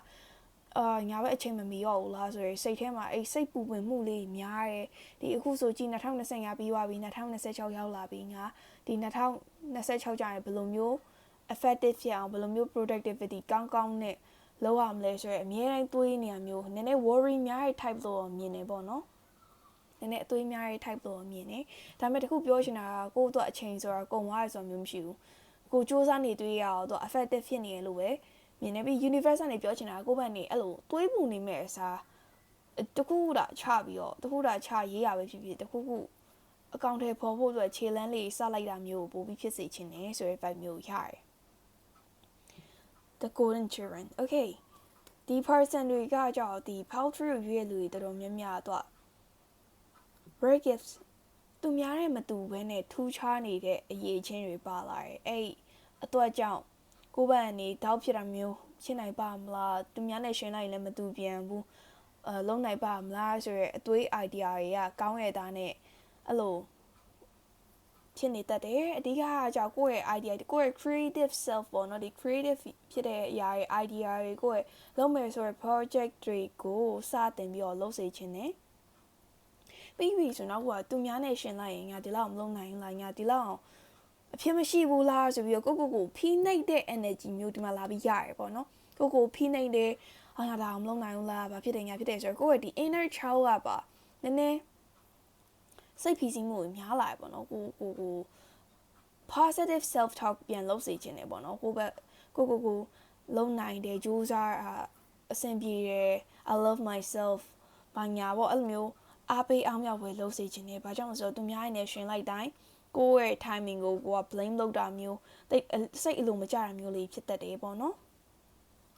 ဒါမဲ့ကိစ္စမရှိပါဘူးပေါ့နော်ဒီ2026ရာကိုယ့်ဘက်နေဒီကိုယ်မှာရှိတဲ့အရေးချင်းတွေနဲ့စတင်နိုင်ဖို့ကိုဦးတည်သွားမယ်နှစ်ထဲမှာမြင်ပါတယ်အဓိကကိုကောင်းဆက်ဆံဖို့လိုရပေါ့နော်ကိုအကောင်းပြောပေးဖို့ချီကျူးစကားပြောတာအားပေးစကားလေးမကြာခဏပြောပေးရဆိုရင်ကိုယ့်ရဲ့ idea တွေလည်းပိုပြီးကောင်းလာမယ်ကိုယ့်ရဲ့စိတ်လည်းပိုပြီးပျော်လာမယ်ပြီးကိုလုပ်ချင်တဲ့ plan တွေ idea တွေလည်းအကောင့်ထဲပေါ်လာမယ်အသက်ဝင်လာမယ်ဆိုတာမျိုးမြင်တယ်ပြီးရင်နောက်ကကျတော့ weight of the world boundaries let it go it's not yours to carry တခုဆိုရင်ကိုယ့်ရဲ့ဝင်တော့ဝင်ပိုးတယ်မဟုတ်ဘူးကွာကျန်တဲ့လူရဲ့ဝင်တော့ဝင်ပိုးပါလိုက်ပြီးထမ်းပေးနေတဲ့ problem ဖြစ်နေတယ်သူကလေဒီလိုလုပ်တယ်သူကအဆင်ပြေပါမလားသူများရဲ့အပူလဲကိုကစိတ်ဝင်စားတယ်ကိုအပူလို့မျိုးလိုက်ပြီးတော့ဖြစ်နေတယ်ဆိုတော့ကိုဦးစားပေးပါကိုရဲ့ဒီ well being ကိုလုပ်ရှင်တဲ့အရာတွေကိုရဲ့ချစ်ချင်တဲ့အရာကိုဦးစားပေးပါပြီးကျန်တဲ့လူတွေတော့အရန်ကြီးစိုက်ပေးနေရမျိုးအရန်ကြီးကိုဦးစားပေးနေရမျိုး short ပါပြီးပြီဆိုရင် set clear boundaries ကို no ဆိုရင်လဲ no ကိုမလုပ်ပေးနိုင်ဆိုရင်လဲ no ပြတသားပြောလိုက်တာမျိုးလုပ်ပါအားနာလို့ကိုမငဲ့ပဲနဲ့သူများကိုညှဲလိုက်တဲ့အရာတွေများတယ်ဒါပေမဲ့2026ရဲ့ဒီကအရာကြသူများကိုညှဲတဲ့အရာအထက်ဆိုင်ကိုဦးစားပေးဖို့ကိုဖြစ်လာမယ်နဲ့လို့မြင်တယ်တချို့တော့တခြားသူတွေရဲ့ burden ကို carry လုပ်စရာမလိုဘူးကွာ selfish ဖြစ်ခိုင်းတာမဟုတ်ပေမဲ့အရင်လူတွေအများကြီးရဲ့ဒီ burden ကို carry လုပ်ထားကိုပါမပျော်တော့တာမျိုးကြီးဘာလို့မလဲလမ်းပြောက်တာမျိုးအသွေးများတာမျိုးဖြစ်တတ်တယ်အဲ့ဒါကြောင့်ဒီ2026ကြာရင်ကိုယ်စီမှာရှိရဒီမလိုအပ်တဲ့ burden တွေမလိုအပ်တဲ့ energy ကို short ချလိုက်တာမျိုးကြီးဖြစ်လာလိမ့်မယ် short ချလိုက်တာဖြစ်မယ်ပြီးရင်တခုစတည်တာမျိုးကို creative ဖြစ်တတ်တဲ့အရာတွေနည်းနည်းစဉ်းစားရအကြပြီးဖြစ်တဲ့အရာကိုလုပ်ဖို့အတွက်ဖြစ်လာတတ်တယ်ဒါပေမဲ့တခုရှိတာညာလောက်တာနောက်ကျသွားလား am I late နောက်ကျနေလားအဆင်ပြေပါမလားဆိုပြီးအတွေးမတွေးနဲ့ဘာကြောင့်လဲဆို you're on a divine timing ပေါ့ကွာပြောမယ်ဆိုရင်ကိုလုံနေတဲ့အရာအကုန်လုံးကလည်းအချိန်က divine timing အတိုင်းပဲနောက်ကျရဆိုမျိုးမရှိစူးစမ်းနေတွေ့ရအောင် you're on a path ပေါ့နော်ကွာလမ်းကြောင်းပေါ်မှာရောက်နေတယ်စူးစမ်းနေတွေ့ရအောင်လမ်းကြောင်းပေါ်မှာရောက်နေရမျိုးမြင်နေဆိုတော့ဒီ2026မှာ rush လုပ်စရာမလိုဘူးလို့မြင်နေပေါ့နော်ကိုယ့်ဘက်နေကိုယ့်ရဲ့ timing လေးနဲ့ကိုယ့်ရဲ့ pace လေးနဲ့ooh this one လောက်ရမယ်မြင်နေပေါ့နော် no the wait postpone pause okay Craig over it's happening for you not to you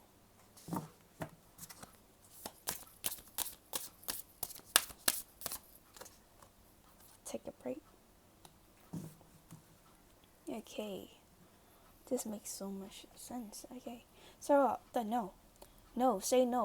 ဘာလို့ no လို့ပြောရလဲဆိုဒီလူရဲ့ burden ပေါ့နော်လူတိုင်းရဲ့ problem is not yours to solve ကွာဟိုဘက်နေအကုန်လုံးလိုက်ဖြေရှင်းပေးနေရမှာမဟုတ်ဘူးကွာဒီလားလူတိုင်းမှာ problem ရှိကိုတိုင်းလည်း problem ရှိတယ်ကိုတိုင်းလည်းဖြေရှင်းရမယ့်အရာရှိတယ်ဆိုတော့ကိုသူများရဲ့ဒီ burden တွေဝင်တော့ဝင်ဖို့ရိုင်းလာထားရဆိုရင်ကိုဘက်နေအဆင်မပြေတော့ဆို no ညာအဆင်မပြေဘူး no ဆိုပြီးညင်းလိုက်ပါ okay ညင်းလိုက်ပါပြီးနောက်ခုရှိတာဟာသူလို့ကိုလိုက်လိုက်မယ်ဆိုပြီးမြန်လိုက်လှုပ်နေရမျိုးထက်ဆိုင်ခဏနားလိုက်ကိုယ့်ရဲ့ဒီ creative sense ကိုတုံးလိုက်ကွာကိုယ့်ရဲ့ဒီ creativity ကိုဘယ်လောက်တီထွင်ဖန်တီးနိုင်လဲကိုယ့်ရဲ့ဒီ rare gifts တွေကိုယ့်ရဲ့ဒီပါရမီပါအရာတွေကိုစူးစမ်းပြီးတော့မှလုပ်ကြည့်လိုက်အဲ့ဒါဆိုရင်လုံးဝအဆင်ပြေသွားမှမျိုးမြင်နေပြီးရင် the ever unfolding rules crack open တခုဆိုရင် it's happening for you not to you တခုဆိုကိုရဖြစ်လာကိုဖြစ်နေရမှာမဟုတ်ဘူးပေါ့နော်ကိုတော့ဖြစ်လာတယ်ဟိုကိစ္စတစ်ခုဖြစ်သွားတယ်ဘာကြောင့်ဖြစ်တာလဲဘာကြောင့်ညာမဖြစ်ရတာလဲထဆိုင်ညာမဖြစ်ရတာလဲမဟုတ်ဘူးညာတော့ဖြစ်လာတာဆိုရယ်အသွေးမျိုးမြင်စေချင်တယ်ဟုတ်တယ်မလားဘာကြောင့်ညာဖြစ်ရလဲမဟုတ်ဒါကညာတော့ဖြစ်လာတာ maybe there's a better path ဒါညာတော့ပိုပြီးကောင်းတဲ့လမ်းကြောင်းဖြစ်လိုက်မယ်ဆိုရယ်အသွေးမျိုးထားစေချင်တယ် more of a positive sense ထားစေချင်တယ်ပြီးနောက်ခုကကျ take a break a life's work not a season get off the treadmill တခုဆိုကိုယ့်ဘက်နဲ့ပြေးနေရလူတယောက်လိုပဲကွာတခုမဟုတ်တခုအမြဲတမ်းပြေးနေရလူတယောက်လိုပဲဒီမှာဆိုလဲဒီမှာ trust the timing အချိန်ကလည်းကုန်နေရမဟုတ်ဘူးအမြဲတမ်း rush လုပ်နေစရာမလိုအမြဲတမ်းပင်ပန်းနေစရာမလိုဘူးပေါ့နော်ဒီမှာဆိုလဲ postpone wait တခုဆိုရင်မြန်ဆန်လှုပ်လိုက်တာမျိုးတစ်ဆိုင်အချိန်တိုင်းတာတခုကိုစောင့်ပေါ့နော်အချိန်တိုင်းတာတခုကိုစောင့်အချိန်ကကုန်သွားတယ်အဲ့လိုမျိုးကုန်သွားပြီဆိုတာမျိုးဟောဒီမှာမဟုတ်ဘူးပေါ့နော်အဲ့လိုမဟုတ်ဘူးဒါပေမဲ့ကိုတော့ကောင်းတဲ့အရာတွေလာဖို့တော့ခဏအောင်စောင့်လိုက်ခဏစောင့်မယ်ပြီးရင်ကိုအနာခဏယူပြီးွားမှဒီကိုခုနကတော့ရှိရတဲ့ creative skills တွေကိုရဲ့တီထွင်နိုင်စွမ်းရည်နဲ့တခုခုကိုတီထွင်လိုက်တာမျိုးစတီလိုက်တာမျိုးကိုအချိန်တစ်ခုယူပြီးတော့မှလုပ်ပါအဲ့လိုလုပ်တယ်ဆိုရင်လည်းဒီဖြစ်နေတဲ့လမ်းကြောင်းတွေက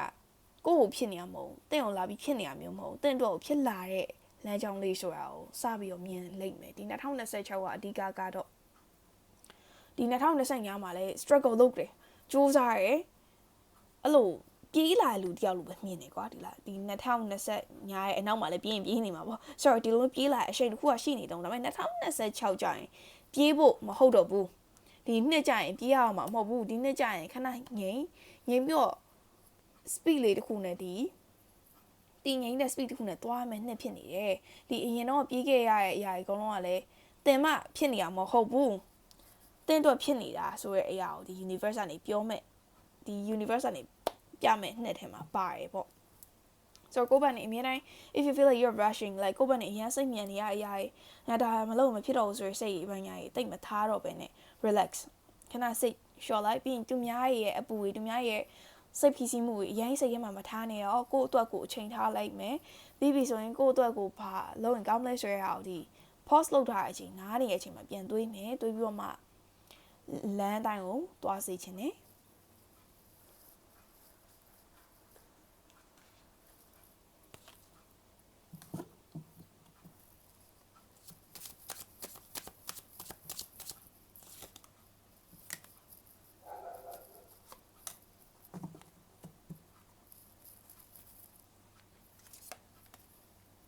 Ten of Swords, Nine of Swords, of flops okay ဒီရလေး okay ဆိုတော့လေဒီ card တွေရော I'm getting ဘယ်လိုမျိုး energy မျိုးရလဲဆိုတော့ဒီလူတွေကအရွယ်နဲ့မလိုက်အောင်စိတ်ပင်ပန်းတဲ့တန်ခံခဲ့ရတယ်ဆိုရ feeling ရတယ်အင်းလေဘယ်လိုပြောရမလဲအရင်က running လုပ်နေရ vibe ရတယ်ဆိုတော့လည်းအဲ့အကြောင်းဖြစ်လိမ့်မယ်ဒီလားတခုဆို situation ကအသက်အကျဆိုအရန်ဘောမှာအသက်အကျအရန်ပြင်းတဲ့အရန် harsh ဖြစ်တဲ့လူမျိုးကြီးဖြစ်လိမ့်မယ်ဒီလားတခုဆိုအသက်အကျအရန်မြန်ဆိုတော့တို့ဘက်နဲ့အများတိုင်းတခုဆိုစိုးရိမ်နေရမျိုးတခုဆိုကြိုလှုပ်ထားရမယ်ဆိုရယ်ခံစားချက်မျိုးရှိနေရပေါ့နော်ဒါပေမဲ့ဒီ2026ကြာအဲ့လိုမျိုးဖြစ်တော့မှမဟုတ်ကိုယ့်ဘက်နေ AACC နဲ့ relax လုပ်ရမယ်နဲ့ဟို live ကအဲ့လိုမျိုးမဟုတ်ဘူးเนาะဒီလိုမျိုးဖြစ်ခဲ့ရဆိုတော့လေတင့်အောင်ဖြစ်တာမဟုတ်တင့်တော့ဖြစ်လာတာဆိုတဲ့ပုံစံမျိုး universe ကနေပြမယ်နှစ်ထဲမှာပါတယ်ဆိုတော့ဒီပင်မရတဲ့အရာတွေပင်မရတဲ့အရာတွေဒီ2025မှာပြီးသွားပြီ2026မှာကိုက relax လုပ်ရမယ်နှစ်ထဲပါသွားပြီပေါ့နော် relax လုပ်ရမယ်နှစ်ထဲရောက်လာပြီခုဆိုရင်ကိုအရွယ်နဲ့မလိုက်အောင်ပင်မရရဲစူးစမ်းရရဲဟိုအရွယ်နဲ့မလိုက်အောင် mature အောင်ဖြစ်ခဲ့တဲ့လူတွေပေါ့နော်အရွယ်နဲ့မလိုက်အောင်အရန်ကိုရင်းကျက်တဲ့လူတွေလို့ပြောလို့ရတယ်ဟိုသူများတွေကိုအာမကိုပဲနဲ့ကိုအတိုင်းပဲစူးစမ်းခဲ့တဲ့လူတွေလို့မြင်တယ်ဆိုတော့2026မှာကြတော့ဒီလုံနေကြပတ်တဲ့နဲ့မတူတော့တဲ့အရာလောက်ရတာမျိုးပေါ့ထားလိုက်ပေါ့အရင် running လုပ်နေရအရင်သွေးနေရအရင်ပင်ပန်းနေရအရာဒီ2026ကြာနေနေငြိမ်ရတဲ့ဘက်ကိုရောက်သွားတဲ့နည်းနည်းပြန်ပြီး relax လုပ်ရမျိုးအဲ့လောက်ထိမပင်ပန်းတော့တဲ့နေ့ထဲမှာပါတယ်ဒါပေမဲ့အဲ့လိုမျိုးကြောင့်မနေတတ်တော့တဲ့အရာကြီးရှိတယ်ပေါ့နော်မနေတတ်တော့တာကြီးနည်းနည်းမနေတဲ့တော့အရာရှိတယ်ဘာကြောင့်လဲဆိုတော့ကိုယ့်ဘက်နေအများတိုင်း survival mode တခုတည်းဝင်နေရလို့မျိုးပေါ့နော်survival mode တခုတည်းရောက်နေရလိုမျိုးကြီးဖြစ်တတ်တယ်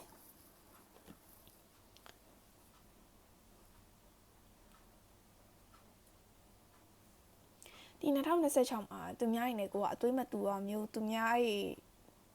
ဟိုဘယ်လိုပြောမလဲခါတိုင်းလိုမျိုးအရင်တုန်းကလိုမျိုးသူများရဲ့ထက်သူများရဲ့တိတ်ဦးစားမပေးတော့ဘဲနဲ့ကိုဦးစားပေးလာလို့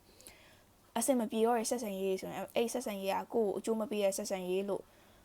မှတ်လို့ရတယ်ကွာဒီလားဘာကြောင့်လဲဆိုတော့အရင်တုန်းကဒီကိုနာမှာရှိရ person ကိုနာမှာရှိရလူတွေလို့ကိုကသူတို့ရဲ့ဝင်ဝိုင်းပြီးတော့ share လုပ်ပေးရလို့တခုဆိုကိုပါဝိုင်းပြီးတော့လုပ်ပေးရလူမျိုးကိုကဒါတယောက်တည်း face လုပ်ရင်လုပ်မယ်ကွာဒါပေမဲ့သူများရဲ့အတွက်ကြောင့်ကိုကအမြဲတမ်းရှိနေလူမျိုးလို့မြင်တယ်ဒါပေမဲ့ကိုကအဲ့လိုမျိုးမရှိတော့ကိုက no လို့ပြောရတယ်သူတို့ကမ်းလန်းလာတဲ့တခုခု no လို့ပြောရတယ်သူတို့နဲ့တိတ်အဆင်မပြေတာမျိုးလေးဖြစ်တတ်တယ်ဒါပေမဲ့ဒါကဒီလူကတိတ်ကိုပေါ်တကယ်စစ်မှန်တဲ့သူငယ်ချင်းစစ်မှန်တဲ့ connection စစ်မှန်တဲ့ဆက်ဆံရေးမျိုးမဟုတ်တာကြောင့်ကိုယ်ကအရာတာမျိုးလေးရောရှိတယ်နည်းနည်းအဲ့လိုအဆင်မပြေတာလေးရောနည်းနည်းရှိတတ်တယ်ဒါပေမဲ့ဒီ2026မှာကျတော့သူကကိုယ့်ရဲ့ inner self ကိုယ့်ရဲ့ inner child ပေါ့နော်ကိုဖြစ်ချင်တဲ့အရာကိုပဲပို့ပြီး focus စေချင်တာဘာကြောင့်လဲဆိုတော့ဒီလူတွေကကိုဆွဲချနေလို့မျိုးကိုဖြစ်ချင်တဲ့အရာစီကိုမဖြစ်နိုင်အောင်လုပ်နေလို့မျိုးဖြစ်နေရဲ့အရာတွေအကုန်လုံးကဒီ2026မှာထွက်တော့မှာကွာဒီလားဒါပေမဲ့ကိုရောပြန်ပြီးတော့မြင်မယ် you will find yourself okay ကိုဦးစားလုံးကပေးလိုက်ရတဲ့နှစ်ထဲကိုဝင်သွားပြီဒါပေမဲ့အဲ့လိုဦးစားပေးလိုက်တော့ကြောင့်ကိုပေါ်အရင်မစစ်မှန်တဲ့ဆက်ဆံရေးဆိုရင်ဝေးဝါးရတာမျိုးရှိတတ်တယ်အဲ့ဒါတခုကတတိထားစေခြင်းနဲ့ဟောနော်တခုကတတိထားစေခြင်းနဲ့ဒါပေမဲ့အဲ့လိုမျိုးထွက်ခွာသွားတာကောင်းတာပေါ့ဘာကြောင့်လဲဆိုတော့စိတ်ရင်းနဲ့ဆိုရင်တော့တမျိုးပေါ့လေနော်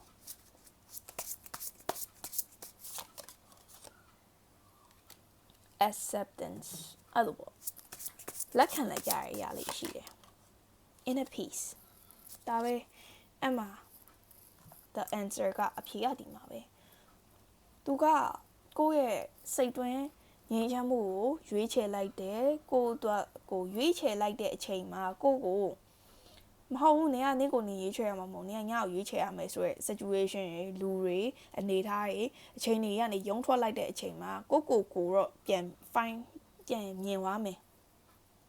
ငါဘယ်လိုလူမျိုးလဲဒီလူတွေနဲ့ငါမမြင်ခင်ဒီ situation ဒီအချိန်တွေကိုမရောက်ခင်တော့ငါဘယ်လိုလူမျိုးလဲဆိုရဟာကိုယ့်ရဲ့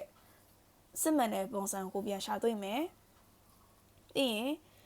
လူရှင်ရဲ့ငြိမ်းချမ်းမှုပေါ့စိတ် အတွင်းပိုင်းငြိမ်းချမ်းမှုတွေရလာမယ်စိတ်တွင်းငြိမ်းချမ်းမှုတွေရလာမယ်ပြီးပြီဆိုရင်တခုဆိုရင်လက်ခံလာနိုင်မယ်အခုချိန်တွေကအဲ့လိုမျိုး acceptance တခုထားတာကောင်းတာပေါ့ကိုယ့်ဘက်နေတခုဘယ် situation ဖြစ်လာညာလက်ခံနိုင်တယ်ဘယ်လိုပဲဖြစ်လာညာလက်ခံနိုင်တယ်ဆိုရက်အရာပေါ့ဒီ2026ရဲ့ main theme မှာတော့ဒီ inner peace ကိုငြိမ်းချမ်းမှုပေါ့နော်ကိုယ့်ရဲ့စိတ်အတွင်းပိုင်းငြိမ်းချမ်းမှုရဲ့နောက်ကကြောက်ဘယ်လိုပဲဖြစ်လာလက်ခံနိုင်တယ်ပေါ့နော်ဒါကိုယ့်အတွက်ကောင်းဖို့ဖြစ်လာတယ်ဆိုတဲ့ဟာကိုလက်ခံရမယ်နှစ်ထဲမှာပါပါတယ်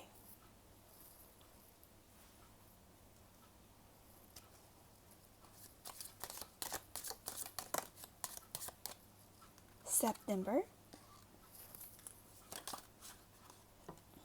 egg success assured with good plans and hard work ကိုယ့်ဘက်နေမြင်လားဒီတခုဒီမှာပြောနေရလေ inner child လို့ဟုတ်တယ်မလားဒီ our card ဆိုလဲအဲ့လိုမျိုး vibe ကိုရတယ်သူကအဲ့ inner child အရာသူကဥပါလေ is like a child လို့မျိုးပဲ in my eyes ဆိုတော့ကိုယ့်ဘက်နေတေချာစူးစမ်းရခုနကတော့ပြော creativity တေချာ planning ပေါ့နော် plan ကောင်းချနိုင်ပြီးတော့တေချာစူးစမ်းမယ်ဆိုရင်အောင်မြင်မှုကကျင်းနေပြီသားအဲ့အောင်မြင်မှုကလည်း September လဒါမှမဟုတ်6လအတွင်း maybe September မှာရတတ်တယ်အဲ့အောင်မြင်မှုကြီးကောင်းလာရလေရဒီ September လဝန်းကျင်မှာရတတ်တယ်ဒါမှမဟုတ်ဒီ2026ရဲ့ main theme ရဲ့အရေးပါဆုံးလက September လဖြစ်နိုင်တယ် spiritual development enlightenment awareness and understanding ခုဆိုရင်အမှတီးစိတ်တွေဒီ awareness တွေကောင်းလာမယ်နားလည်မှုတွေကောင်းလာမယ် take care your enemies are working against you ဒါကလေဒါ very expected ဒါလုံးဝပါနိုင်တဲ့ကက်လို့အောင်ထင်တာဘာကြောင့်လဲဆိုခုနကတော့ပြောလို့ကိုကဒါသူများရပါတယ်ကိုကဒါသူများရအတွက်ဖြည့်သွေးပြီးရဝိုင်းပြီးတော့စဉ်းစားပြီးရစိတ်ဝင်တော့ဝင်ဖို့များတယ်ဒါပေမဲ့ဒီလူတွေကဒီ emotionally rely လုပ်လို့ရနေလို့တခုခုရယူမှုရှိနေလို့ဒါဒီ situation ထဲမှာဒီ connection ရရှိနေရကွာကိုယ့်ဘက်နေတာအားဆိုင်မှုအားထုတ်မှုရှိနေလို့ဒါဆက်ဆံရေးဆက်သွားနေတဲ့ဆက်ဆံရေးရှိတတ်တယ်ဒါပေမဲ့ကိုယ့်ဘက်နေ no ငါအဆင်မပြေတော့ဘူးအဲ့မျိုးပြောလိုက်ရတယ်ဒီလိုဘက်နေ against ရပါမျိုးကိုနဲ့တိတ်အဆင်မပြေရတဲ့အရာလေးဖြစ်တတ်တယ်လို့ခုနကတော့ပြောရကွာအဲ့မျိုးလေးဖြစ်လာတတ်တယ်ဆိုတော့ဒီနှစ်ရက်တင်းမှာအဲ့ပေါ့ကိုယ့်ပေါ်မကောင်းတဲ့လူတွေ fake ဖြစ်တဲ့လူတွေဆိုရင်ပေါ်လာတတ်တယ်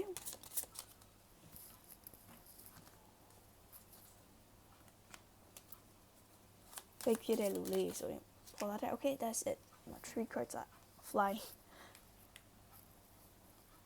let's see bridge successfully overcoming a problem ပြန်နာရှိရဆိုအဲ့ပြန်နာတခုကောင်းမွန်စွာကျော်လွန်နိုင်မယ် beware of greed and too much concern with sexual matters beware of greed ကကြောက်တော့လောဘပေါ့နော်ဒီလောဘစိတ်တွေအရင်တခုဆိုညာလှုပ်ချင်တယ်ဆိုရင်အများကြီးလှုပ်လိုက်တာမျိုးတစ်ချက်ချင်းစီဟို level 1ပြီးမှ level 2 2ပြီးမှ3အဲ့လိုမျိုးလှုပ်တာကောင်းတယ် level 1 2ကိုပေါင်းပြီးလှုပ်တာလို့ level 1 2 3ပေါင်းပြီးလှုပ်တာလို့အဲ့လိုမျိုးအများကြီးစုပြီးလှုပ်တာမျိုးဆိုရင်တော့တိတ်ပြီးတော့အာမပေးဘူးပေါ့နော်ဆိုတော့ကိုယ့်ဘက်နေတလန်းချင်းစီခုနကတော့ပြောလို့ baby steps တွေဒီ inner child ဒီကလေးတယောက်လုပ်တဲ့ပုံစံလိုမျိုး baby step တလန်းချင်းစီခိုင်မာဆိုတာလမ်းနိုင်တယ်ဆိုရင်ဒါကောင်းမွန်တဲ့အရာဖြစ်မယ်ပြီးပြက်နာရှိတယ်ဆိုလည်းအဲ့ပြက်နာရောအောင်မြင်နဲ့ဖြတ်ကျော်နိုင်မယ်အမျိုးမြင်နေပေါ့နော် protection from powerful friend နော်အဲ့လိုမျိုးဖြတ်ကျော်နိုင်ရဖြစ်မယ်အဲ့ဒီမကောင်းတဲ့ဒီ fake friend or fake whatever fake ဖြစ်တဲ့လူတွေပေါ့ဘွားထဲမှာမရှိတော့တဲ့အချိန်ကျရင်အမှကိုကိုလာပြီးကာကွယ်ပေးမဲ့လူကိုနားမှာတခုဘာလို့ကို support လုပ်ပေးမဲ့လူကိုအားပေးအမြောက်လုပ်မဲ့လူမျိုးတွေကအဲ့ဒီလူတွေမကောင်းတဲ့လူတွေမရှိတော့တဲ့အချိန်ကျမှပေါ်လာတတ်တယ်အဲ့မကောင်းတဲ့လူတွေမရှိတော့တဲ့အချိန်ကျရင်အထီးကျန်မှာစိတ်ပူစရာမလိုဘူးဘာကြောင့်လဲဆိုတော့ဒီကောင်းတဲ့လူကအဲ့အချိန်ကျမှပေါ်လာမျိုးတွေရှိတယ်ဆိုတော့ charm rating နဲ့တစ်ချက်ကြည့်ပေးမယ်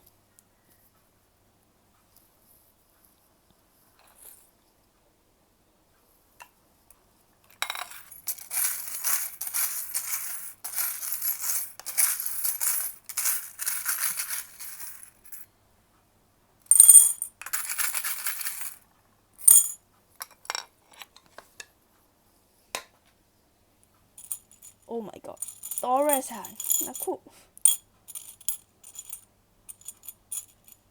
Taurus ဟာနှစ်ခု Cancer တစ်ခု Sun ကပါတယ် Oh Cancer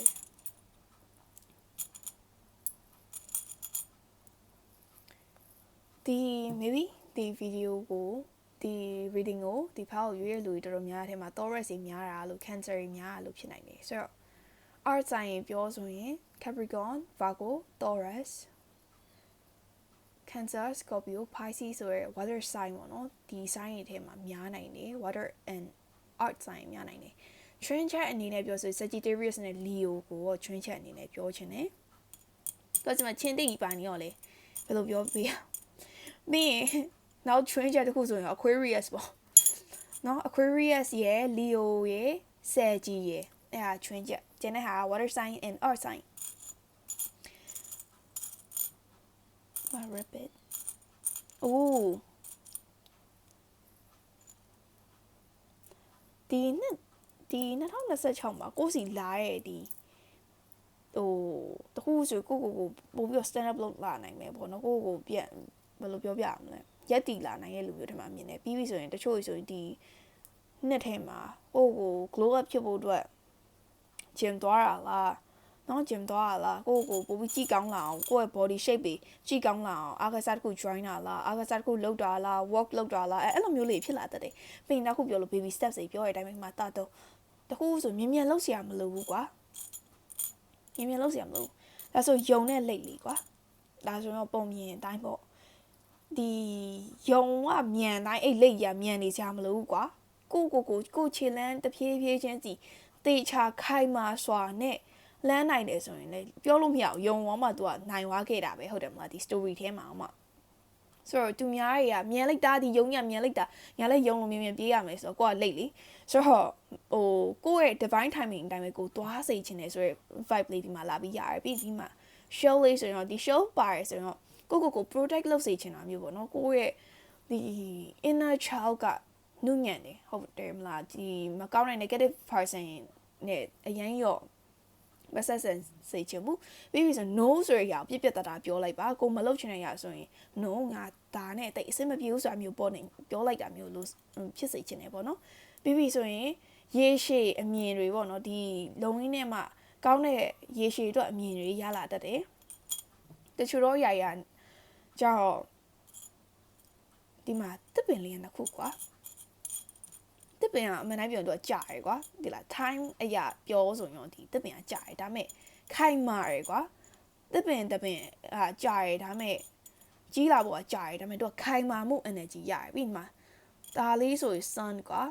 Leo ဆိုတာလေ sun vibe ရရယ်ဆိုတော့အဆင်ပြေမယ်အောင်မြင်မယ်ဒါမဲ့ကြာတာကိုလုံးဝအပြစ်မမြင်နဲ့ပေါ့နော်ဒီအောင်မြင်မှုတစ်ခုဖြစ်ချင်တဲ့အရာတခုကကြာတယ်ကြာတော့စိတ်ပင်ပန်းနေမဟုတ်ဘူးကြာတယ်ဒါပေမဲ့ခိုင်မာတယ်ကျင်းတည်အောင်မြင်မှုကကျင်းတည်ခိုင်မာဆိုတာရှိတယ်ဆိုတာမျိုးမြင်တယ်တချို့ရာဒီ2026မှာ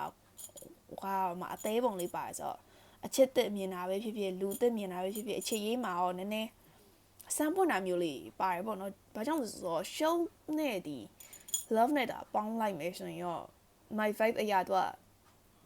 စမ်းပွင့်တာမျိုးပြောချင်တာကွာကြည်ကောင်းလာစမ်းပွင့်လာဘာကြောင့်လဲဆိုဒီဟာနဲ့ပေါင်းလိုက်တယ်ဆိုရင်ဒါကအမှန်တမ်းပြောရင်ဒီဟာကဒီ burden cat ပေါ့နော်ဒီအောက် burden cat နဲ့သူကဒီကိုမှ carry လုပ်ထားတဲ့ weight တွေများတယ်ကိုမှ carry လုပ်ထားတဲ့တည်ထားတဲ့ဝင်တော့ဝင်ဖို့များအဲ့ဝင်တော့ဝင်ဖို့လွတ်ချလိုက်ပြီးပြီဆိုရင်ဒီမှာဆိုရင်ဒီမှာခလေးလုပ်တဲ့ခလေးစီးရဲ့ twilight မျိုးကိုယ့်ရဲ့ inner child ပေါ့နော်ကိုယ့်ရဲ့ဒီ inner child ကိုပြန်ပြီးတော့ဂယုစိုက်တာမျိုးဖြစ်စေချင်တယ်ဒါဆိုဒီ2026မှာဒီ inner child ကိုပို့ပြီးတော့ဂယုစိုက်လာဖြစ်မယ်ပြီးပြီဆိုရင်ကောင်းတဲ့လူတွေကိုနဲ့ကြီးမကိုက်လူနဲ့ဝေးသွားမယ်ပြီးပြီဆိုရင်စစ်မှန်တဲ့တွယ်ချင်းဒါမှမဟုတ် partner ဒါမှမဟုတ်လူတယောက်ပေါ့နော်ဒီကိုတကယ်ကို support လုပ်ပေးမယ်လူတယောက်နဲ့ပေါ်လာတတ်တယ်ပြီးပြီဆိုရင်ဒီနှစ်မှာကိုစလိုက်ရရနည်းနည်းကိုကြာနေတတ်တယ်ကွာအောင်မြင်ဖို့အတွက်ခုနကတော့ပြော September မှာ maybe September မှာထပြီးတော့အဆင်ပြေရလဲဖြစ်နိုင်တယ်လုံးဝခိုင်မာသွားပြီအောင်မြင်သွားပြီဆို September မှာဖြစ်နိုင်တယ် maybe နည်းနည်းအချိန်ကြာရကွာသူများတဲ့ကြာကောင်းကြာရင်မှကျင်းတည်တဲ့ခိုင်မာတဲ့အရာတခုကိုလုံးဝရသွားမယ် နှစ်ထဲမှာပါတယ်ဆိုတော့ဒီ2026မှာကိုလိုရှင်နဲ့ညီမချက်ရင်ပန်းတိုင်ကိုကောင်းမွန်စွာရနိုင်ပါစေလို့ဒီကနေဆုတောင်းပေးလိုက်ပါရရှင်